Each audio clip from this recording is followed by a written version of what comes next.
హైడ్రా కూల్చివేతలపై బాధితులు భగ్గుమంటున్నారు. హైదరాబాద్ కలెక్టర్ కార్యాలయాన్ని మూసీ పరివాహక ప్రాంత వాసులు ముట్టడించారు. కలెక్టరేట్ గేట్లు తోసుకుంటూ లోపలికి వెళ్లేందుకు ప్రయత్నించారు. దీంతో హైదరాబాద్ కలెక్టర్ కార్యాలయం వద్ద ఉద్రిక్తత చోటు చేసుకుంది. తమ ఇళ్లను కూల్చవద్దంటూ నినాదాలతో హోరెత్తించారు.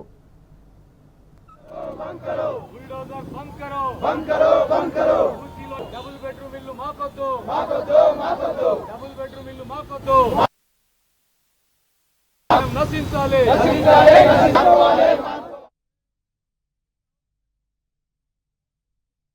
అంటే హైదరాబాద్ వల్ల ఇప్పుడు మా ఇండ్లు పోతే మేము ఎక్కడికి పోవాలి? మా ఇంట్లో ఒక హ్యాండిక్యాప్డ్ బాబు ఉన్నాడు. నేను ప్రస్తుతానికి హ్యాండిక్యాప్డ్ బాబుని తీసుకొని నేను ఇంట్లో ఉంటున్నాను. ఆ బాబుని తీసుకొని నేను ఎక్కడెక్కడ తిరగాలి? ఏ ఇల్లు పొంటి తిరగాలి?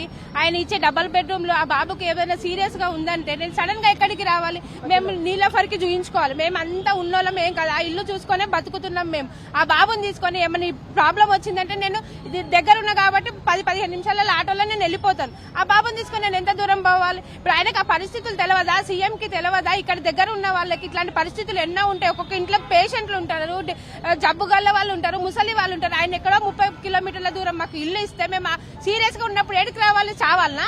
ఇప్పుడు చంపుతున్నారు, అప్పుడు చంపుతారు. అంటే మేము చావాలి కాబట్టి నువ్వు సీఎం అయినా మమ్మల్ని చంపాలని నువ్వు చంపే లెక్కలు చేస్తావు. సీఎం కానే కాదు, ఒక దుర్మార్గుడివి నువ్వు. ఒక దుర్మార్గుడు కాబట్టి ఆలోచనలో క్రిమినల్ మైండ్ ఉంది కాబట్టి నువ్వు మాసుంటోళ్ళని చంపడానికి వచ్చినావు. నువ్వు అసలు గవర్నమెంట్ ఉద్యోగులు అందరూ ఏంటంటే మేము ప్రజలను కాపాడతాము, ప్రజల గురించి ఉన్నాము, ప్రజల గురించి ఇది చేస్తాము అది చేస్తామని చెప్పినాడు.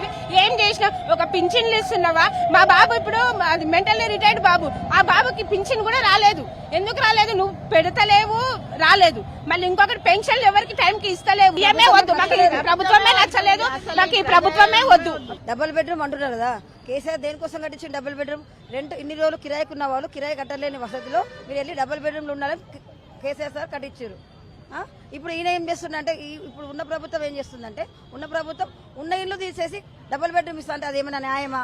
అంటే కేసీఆర్ సార్ కిరాయి ఉన్న వాళ్ళకి ఇస్తా అని చెప్పారు, ఈయన ఉన్న ఇల్లు మీకేసి ఇస్తా అంటున్నారు. ఏ విధంగా న్యాయం? మాకు ఏదొద్దు, మేము కష్టపడి కట్టుకున్నాం, రూపాయి కూడేసి కట్టుకున్నాం. మా ఇల్లు మాకే కావాలి. మా ఇల్లు తీసే మాత్రం ఖబర్దార్ రేవంత్ రెడ్డి గారు. మేము ఎంతో కష్టపడి కట్టుకున్నాము. చిన్న చిన్న పిల్లలు ఉంటారు, ఎక్కడో తీసుకుపోయి అడవిలో వేస్తే మేము ఎట్లా చదివించుకోవాలా? పిల్లలు 8 మంది 10 మంది 15 మంది పిల్లలు ఉండరు మా ఇండ్లలో.